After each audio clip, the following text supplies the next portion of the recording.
Hey everyone, it's Types, and today I figured we'd take a look at the Pokemon TCG Pocket metagame. I've talked about this some in the past, but it was mostly talking about individual cards and not decks, and didn't really talk about how good they were either, so I figured I wanted to make a video talking about that, especially now that I've played with more of the decks. I haven't played with all of them, but I played with more of them than I have in the past, and played against more of them, of course, as well. Ultimately, the main reason I'm doing this, though, is because Limitless has now created this deck section of their, or the if you click Dex, you can just click Pocket, right? So you can see that. And so that's useful. Tell me, though, they don't have the full data here. I mean, they have, like, this is probably all the data they're going to do. But tell me down below in the comments if you're interested in seeing more data about deck lists, like what cards are played in certain deck lists, or some other, like, statistic or something. Because I'd be happy to make a video on that. But regardless, this is the tournament, the decks that have been played in tournaments. And it's more or less what you'd expect. You can also combine or split archetypes here. The archetypes are generated. It's a little different, I believe, than how they're generated for the regular Pokemon TCG. The regular Pokemon TCG, we have this deck called Other, and you don't have that in Pocket. I think Pocket, it just does it like automatically, maybe with some manual input, versus Pokemon TCG, like the regular Pokemon TCG. I believe that it is done. I believe the Limitless team has gone in and said like, oh, this is what makes something a deck or something like that. I don't know, but regardless, Pocket doesn't have Other. In the regular Pokemon TCG, there have been 82 decks played so far in Surging Sparks, so that's a little bit less time than Pocket. But Pocket has 300 decks, I think. Oh wow, it has more than 300. Or no, it has 400 decks. That's a lot. But obviously, like, what is Dragonite Mewtwo? This person played one game and then quit. Like what is this, right? Not to pick on this person or anything like that, but obviously this isn't a regular deck. But then also there's a lot of Pikachu EX decks, so if you combine them, Pikachu EX is the highest deck, but combining them isn't like exactly the best way to look at all decks, but it is the best way to look at Pikachu EX. Pikachu EX, if you don't know, it does essentially 90 for 2, but it has 120 HP, but it does 30 for each your bench Lightning Pokemon, so you only can play Lightning Pokemon in the deck. Not playing or playing Pokemon that aren't Lightning I've not seen that happen. I mean, it's really, really risky, and there aren't really Pokemon that have super high upside that would be worth potentially reducing your damage shot in the entire game drastically to play them. So it's not something that we see. But there are a few main partners which you can see here. I think the main ones are, I don't know what the main one is. Like, it says this is Pikachu EX Zebstrika, but if you look at the top list, it also plays Zapdos EX and plays Pikachu as well, but just one. I'll talk about. So I have recently gotten Pikachu EX. I was able to pull that, and I think I like Wonder picked for one and pulled one. And Pikachu EX has felt like the best deck in the game. I've said that repeatedly, and I still stand by that. I'm pretty sure it is the best deck. It's very consistent. It's not like you're always getting the turn 2 Pikachu EX, but you are the second turn attached from Pikachu EX if you go first. That'd be turn 3, but you often are. And also, you do have other Pokemon that can support you and be decent.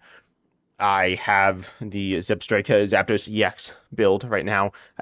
I have managed to get 2 Zapdos EXs, which is super lucky. By the way, I did play the solo Zapdos EX deck. That deck was like not that good, not completely terrible, but not very good.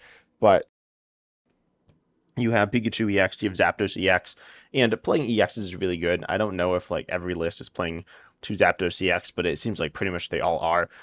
And I think this is the list that I've been playing, this exact list, and it's felt very strong. I think I just copied it from here. And by the way, the economy is like pretty solid because I have 2 Pikachu EXs, 2 Zapdos EXs, 2 Mewtwo EXs. Haven't spent any money on the game. I've only been playing it for how long? When did it come out? I don't know. It's been like a week or two, and yeah, I think it's been like 2 weeks. I don't remember. Somewhere around there, maybe a little longer than that. And I have not all the cards, right? I don't have Charizard EX, I don't have Moltres EX, and I don't have like Starmie EX.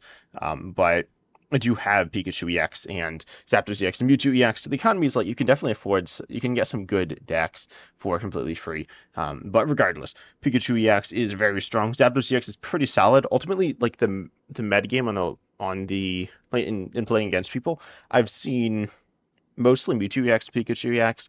I definitely do see other decks. It's probably like at least half my games are either Mewtwo EX or Pikachu EX, though. So being weak to lightning is like kind of bad for Zapdos EX. Obviously, it is lightning as well, but you are taking extra damage, and that can be really bad if your opponent's doing some like mediocre chunk of damage, like hitting you with like Electro. I guess they choose shy with Electrode. That's not a good example. I don't know if there are really any good examples, but if they're hitting you with say Zebstrika plus Pikachu EX, normally that wouldn't two-shot you, but now it will because of weakness. So ultimately, weakness is kind of bad here. If your opponent's hitting you with Pinkochin, that is kind of annoying, and that could be really bad for your Zapdos EX because of the weakness.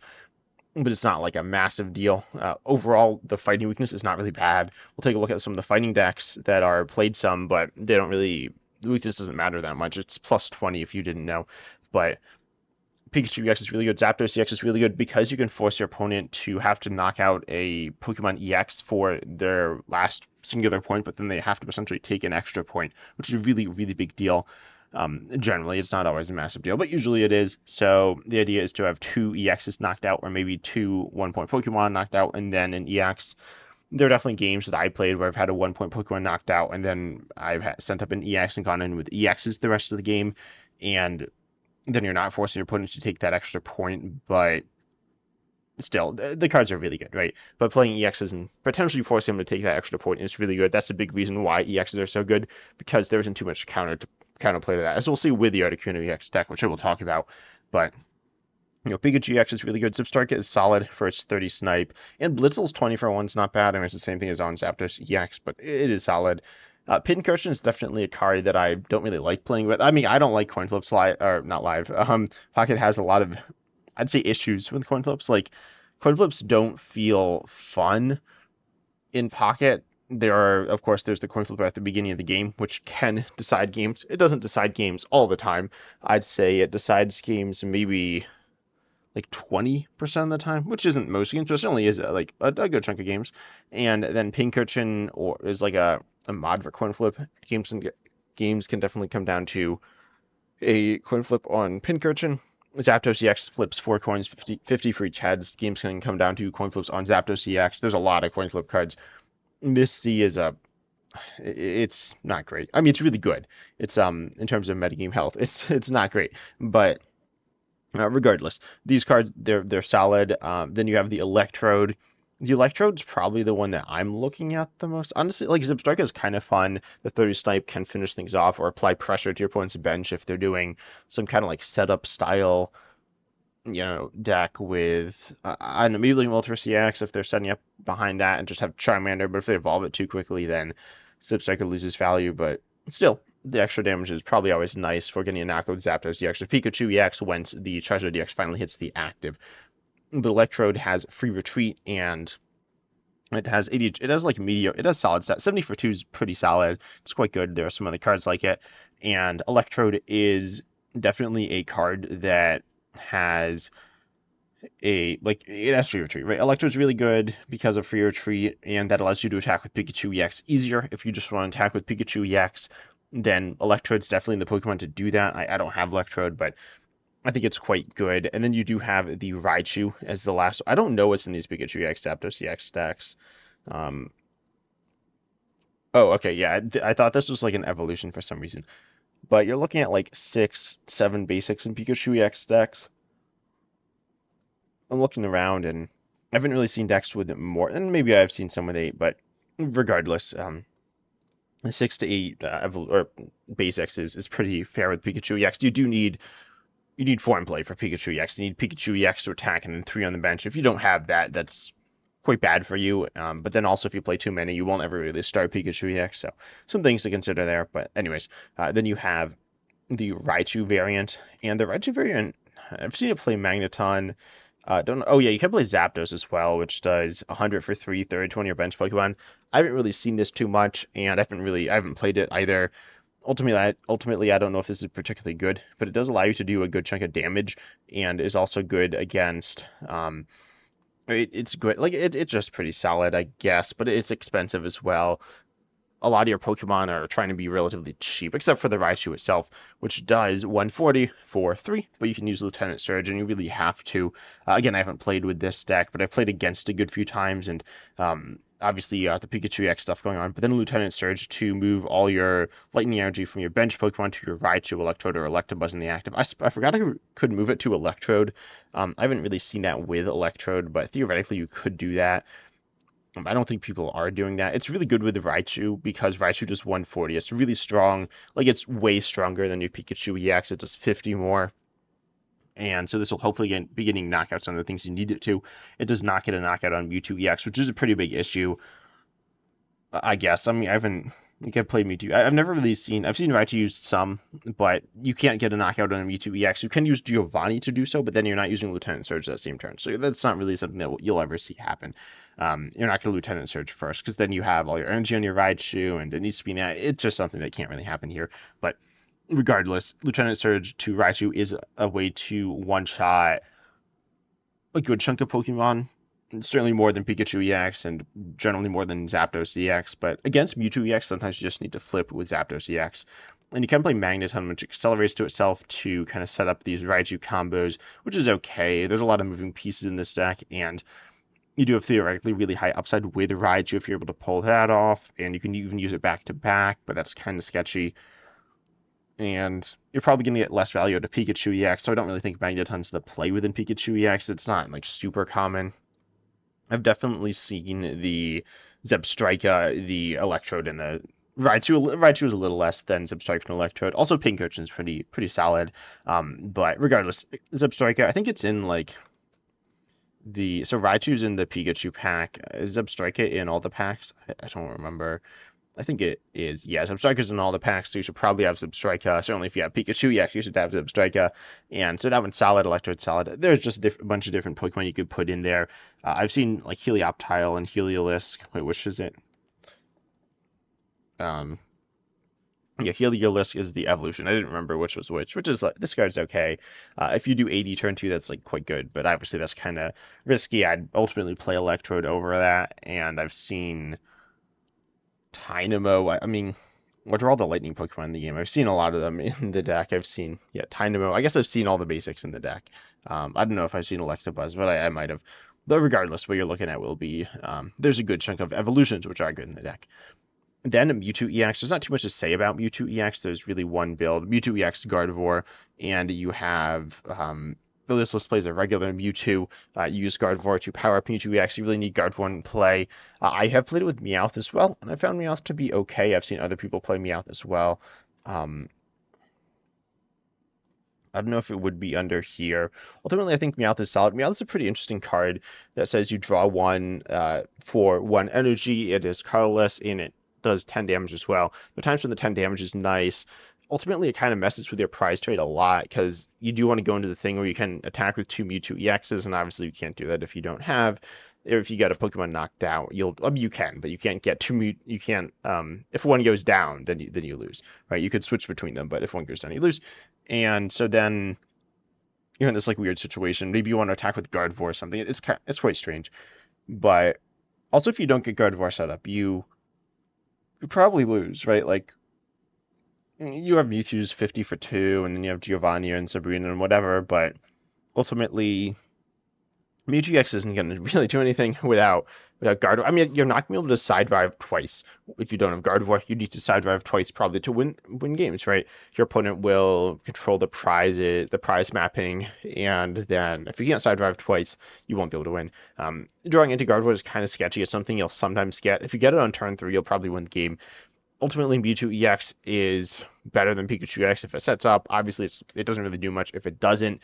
You can beat decks if you don't set up, or if you don't set up. Certainly, if you get a turn 4 Gardevoir, that's not that bad. If you get a turn 5 or turn 6, you can still win games. If you just get it, like, as long as you have the opportunity for Gardevoir, you have the opportunity to win the game. Generally, obviously, it does depend on the circumstances and what you're up against, but if you're up against like Pikachu EX, once you get the Mewtwo EX in play, there's nothing they can do. The Mewtwo EX with the Gardevoir in play, there's nothing they can do, and you probably just win the game. But yeah, there's also the Charizard EX deck, which is kind of similar. I mean, Charizard EX is similar to Mewtwo EX, but you kind of need to set up the Charizard more so. But regardless, Mewtwo EX Gardevoir is pretty solid. Definitely not as good as Pikachu EX. all the Pikachu EX decks, just looking at their win rate, it's so good. This is kind of absurd. Mewtwo EX Gardevoir's win rate is solid as well. Also, this is deck called Gardevoir Mewtwo somewhere lower, which I don't know what that is. But regardless, definitely a solid deck. I think you could say it's like 1A and 1B. I'd definitely say that Pikachu EX is the best deck in the game. But if if you think Gardevoir with Mewtwo EX is the best, that's not like super crazy. Apparently Charizard EX is the next deck. I mean, I feel like there's a big drop off between the top two decks and the decks below. But you got Charizard EX. Charizard EX is fine. You have a lot of similar stuff to Mewtwo EX. Again, I haven't played with it. Like you're kind of Moltres EX is a good card. It is a good energy accelerator that's pretty consistent. Charizard DX, you just need to draw into the Charizard DX, and it is your main attacker. Like you can't really do much of anything without Charizard DX. I said you can't really do much with the Mewtwo deck without Gardevoir, but you can kind of do some stuff. If you're just going in Moltres EX and like Charmeleon, you're not gonna get anywhere really at all with that. Also, you are setting up probably for 2 turns with Moltres EX, getting hit into. Your Moltres EX can get knocked out, and then if your opponent's able to Sabrina, then you probably lose. So you have these turns to set up, and if your opponent's able to capitalize on them, that's a big issue, especially when all the other top decks have the ability to one-shot or to do big damage to Moltres EX and one-shot all your single prize Pokemon or single point Pokemon. So ultimately, it's a solid deck, I guess. It's pretty clearly a tier below the other ones, though. It's not a deck I'm particularly excited to try. I mean, it's not like one I want to avoid, but also it's not one that has really seemed super strong to me. Apparently, it's got an even win rate. But regardless, Starmie EX is probably the one that's more interesting to me. There's a few different builds. I'll talk about all the water stuff, I suppose. Or no, I'll talk about I guess I should continue on fire first. Ninetales Rapidash is pretty good. This list plays a Farfetch'd apparently, but regardless, Ninetales Gardevoir, Ninetales Rapidash, you have 2 really good attack. Well, you have the Ninetales. Ninetales is really strong. It does 90 for 2 fire. You do need to discard a fire from it, but that doesn't really matter that much, as your other attackers are all 1 attacker. I guess it matters for attacking back-to-back Ninetales, but regardless, Ninetales does 90 for 2, which is just really good, and then you can buff that to 120 with Blaine, which is one-shotting your Pikachu EX. I think there's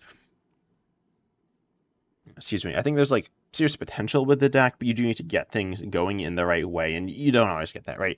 But it is a pretty solid deck. You Rapidash, you can burst damage with Blaine that your opponent can't really prepare for. They can kind of prepare for it, but only so much, and you can keep holding back on Blaine, and then they're kind of waiting and ultimately playing almost very passively to avoid the Blaine play, and then now you're pressuring them for a card that you might not even have.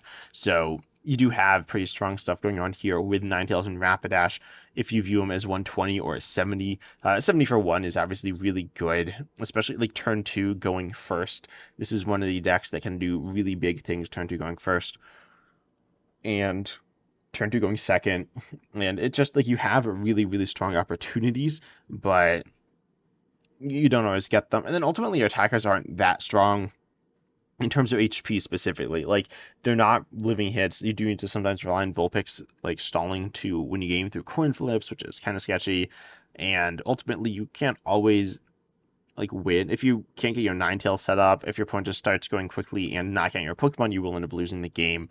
And you can't really deal like if Mewtwo EX gets set up, you can't really win. If Pikachu EX gets going faster than you, which it will a lot of the time, you can't really win super well. And if water obviously isn't great for you, so it's not like you just auto lose any of those or anything like that. It's not a terrible deck, but definitely, again, a tier below these other decks.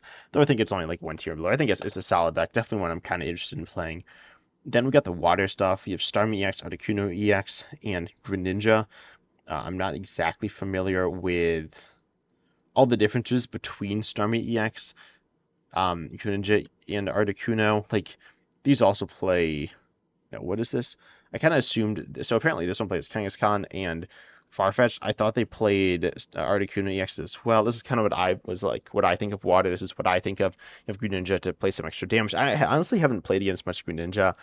Games are generally done before then, I feel like. I play against water, play against it some. I'd see 2 main... Well, honestly, I mostly just see Articuno EX. Articuno EX is... It's really strong if you get a bunch of heads on Misty, but you're really relying on Misty Misty's like game design. I've said it before, and I'll say it again. Its game design's really bad. I've definitely heard a lot of other people say the same thing as well, where it's really annoying and unfun. Like with and against, it feels like all games come down to coin flips. Like I played a game, my opponent flipped tails and Misty, Charmin going first, and just quit. Like Misty's not a very fun card. If they flip lots of heads, you can't really do too much. Articuno EX, it's quite good. You have, but well, it's solid, it's consistent, but in this deck, you don't have anything. I mean, Starmie EX is 90 for 2. I just said 90 for 2 is really good on Ninetales, and it's really good on Starmie EX here, too, as well. You have Fear of 2, which is kind of cool, giving you some more options. Greninja giving you, yet again, some more options, and Articuno EX allowing for just a really solid Pokemon that is a base. Actually, if you get Misty, you don't need the evolutions. You don't need to worry about that, so that's really good. There is the I guess Starmie EX with Articuno EX just to kind of go along here and, do water stuff and, apply more consistent pressure with Starmie EX or less consistent pressure with Articuno EX because Articuno EX is very heavily reliant on Misty. Speaking of that deck, where is it? You got the straight Articuno EX with all the trainers. There are exactly 9 trainers that are like typeless, I guess. Wait, no, there's exactly 8 trainers that are typeless, and then you have Misty, which is the water one. So I feel like Pokemon kind of knew that this deck was no. Well, there's exactly 9 type trainers that are typeless. Yeah, this doesn't play Pokédex, but then you could drop those out for Misty. But ultimately, Articuno EX, the straight Articuno EX deck. Obviously, there's not too much that you do here. Like you have all these items, and a lot of them don't really do anything most of the time. Like hand scopes, obviously pretty bad. And X speed, like you're not looking to retreat that much. And then potion, a lot of the times the damage, like breakpoints, it doesn't really matter. Pokeball, like if it isn't getting, I mean, you can't get something off of 2 Pokeballs with this deck. It's literally impossible. And you have some value off the supporters, but it's just kind of like whatever. And then you have Misty, which is just everything essentially in this deck with Articuno EX, where if you get a bunch of head, you can attack Charmin going first, which is kind of crazy. It's so weird in the Pokemon TCG being able to do that. And you can donk your opponent, and that's really, really strong. And Misty is a very good card with Articuno EX, and that's kind of all there is to the deck. Ultimately, I feel like Water is a solid type. It's definitely probably one of the cooler types, ignoring Misty. Misty is like a not fun card, but you have it's kind of funny, but it's not that funny. The Articuno EX, Starmie EX, and Greninja are quite good. I think Greninja is a solid card. Don't know exactly how good it is because it goes for these longer games versus water decks are relatively fast. They're not quite the speed of what Lightning's kind of supposed to be, but they are quite fast as well. Then there is Arbok Weezing. Arbok, like Weezing, I feel like is the main attacker. And then sometimes let's play Muck as well. So this runs a 1/1 Muck. Ultimately, Weezing with Koga is really good. You got healing. It's the best healing in the game, healing all the damage. And then you can poison, and there are some combos you can do with Arbok as well. Arbok can guarantee you wins because your opponent can't switch out at all unless they like play Koga or something. I don't know what else it would be other than Koga, actually. But you have Weezing for extra damage. Weezing is good for like just stalling in the early game as well because it has high HP. It's solid attack. Like its attack's not that good, but the poison's really nice. And you can also Arbok. Muck is okay as well. I haven't actually played with Muck. I do have Muck, but I haven't played with it. And Arbok Weezing is very solid combo. It's not insane though. It just ultimately has a limited damage output. Muck does add a lot to the damage output, but you need like lots of turns to set up. You need Weezing to just buy you lots of time. Your point just not to really have the stuff that they need, and ultimately that's not something you can really rely on. And if you have all of a sudden bought yourself a bunch of turns at that point, I feel like you could just go ahead and like attack and win with like Weezing and Arbok, and you don't need Muck, so Muck is kind of mediocre in the deck. I think looking at the different lists, a good chunk don't play. That's the same list. Don't play Muck. Some do. I mean, it's not crazy to play Muck, and it's not like it's focused on Muck if they do play it either. But we like Arbok is just a mediocre attacker, 60 for 2. The stop retreating can win you games, but there are times when it's just kind of whatever. It's just like, oh, it's 60 for 2 on the Darkness Pokemon. So it's what I'm using. It has solid HP, solid stats, but Weezing can be really, really good. And it survives hits from a good chunk of things. Then Marowak EX, this is definitely a deck that kicks around some. It's a free deck. It's not completely free, but it's easy to get at the beginning. Not too much to say about it other than you need to get lucky with Marowak EX, even more so than like with Zapdos EX. If you flip double tails, which it seems like happens a lot with Marowak EX, it ultimately just you can't you don't do any damage, right? That's really bad. You have the Sand Slash, which is a solid, consistent damage output Pokemon, but nothing super insane. We talked about other cards like it, but it's not so impressive when paired with other mediocre Pokemon. Fighting is definitely a type that is lacking some stuff. I mean, Marowak just it's lacking consistency. It just feels pretty underwhelming. It's kind of like outclassed by Starmie EX, maybe Ninetales as well. It's honestly just kind of like a beginner deck right now. I feel like that's kind of how it's viewed. Venusaur EX, Executor EX, I have not played with this. I don't really have. I do have some Venusaur. I have a Venusaur EX and some stuff like that, but I haven't really played with it yet. And I don't have Executor EX. I feel like Venusaur EX, once it's set up, you just kind of win. Not guaranteed, though. Your opponent might be able to hit through it. You're not really controlling the pace of the game. But then you're in a very good spot, but it is a stage 2 and lots of energy on a stage 2. You can play with Lillian as well, and that's okay, allowing you to get going. That you can really win games and just kind of dominate games, but at the point in which you're attacking with Lillian over and over, you're probably winning. It doesn't like really matter too much, unless you don't have your Venusaur EX, in which case you lose, and you're doing a bunch of damage if you're attacking like 2 turns in a row with Lillian. That's 100 damage, and so ultimately you're probably just in good position there. Anyways, so with this deck, you're kind of relying on Executor EX in the early game, and I think Executor EX is a really solid Pokemon, high HP, high damage output, and is one of the few Pokemon that can survive Mewtwo EX. It's not surviving Charizard EX, and not always surviving Mewtwo EX, but it is still quite strong, and has decent damage output. You are still coin flippy, and definitely coin flips will make the difference between taking knockouts and not, but I think Executor EX is a pretty solid card, and Venusaur EX is not like bad. It's kind of honestly like Charizard EX, where if it sets up, you probably win, and if you don't, you probably lose. And then I don't know, Dragonite. Dragonite's like pretty bad. It doesn't win very much, but it's funny, and you can play it with a Weezing. One thing that these decks, okay, this apparently plays an Aerodactyl, but regardless, you can't tell with these decks. I don't believe what energies they're playing, so I don't know if they usually play Darkness or not. You can definitely be kind of messed up by the energies that you get, especially you're not going to consistently get Darkness at the beginning. Though I've played this deck a good few times, and I just got a lot of Darkness energies early on. But regardless, it's a solid deck with you get the upside, you get some of the upside of Weezing, and you have this big endgame thing with Dragonite, and it's kind of fun, but nothing too crazy there. The Primeape has been a new card with the promo Mankey, which is nice, allowing you to do 100 for 2. I don't know if it's a particularly strong card. It's okay, but ultimately has issues where you're very vulnerable on a specific turn. But after you attack with Mankey, so if your opponent's able to knock you out, you can't really do much of anything. And ultimately, that's kind of sketchy. Marowak EX is pretty tame as well, as I said before. Looking at these other decks, Alakazam I've not really played with or against. I played against it once, and I don't even think they ever got Alakazam in play. You have like a lot of different semi-stall things. You got Wigglytuff, Weezing, and I guess like the healing, the grass is also stall. But ultimately, the metagames are really just there are 2 best decks, and it's Mewtwo and Pikachu. They're just really strong, and there are ways to stop them. The other decks can beat them, but it's honestly kind of just you get lucky if you beat them. It's not like you'll never beat them. You'll probably beat them like you can probably go like 45, 40. You can be approaching 50% win rate, but Pikachu EX, Mewtwo EX, definitely really good decks. And not that you can't go like above 500 with these other decks, but if you're consistently playing against people at the same skill level with the best decks in the game, you'll probably drop below them. But anyways, I hope you enjoyed the video, and tell me what you think of the Pocket metagame, especially with we're going to get new cards. That was just recently announced that we're going to get new cards by the end of the year, which makes a lot of sense timeline-wise. But hope you enjoyed, and as always, I'm excited to see you in the next video. Make sure you like, subscribe, comment, hit the bell, all that good stuff.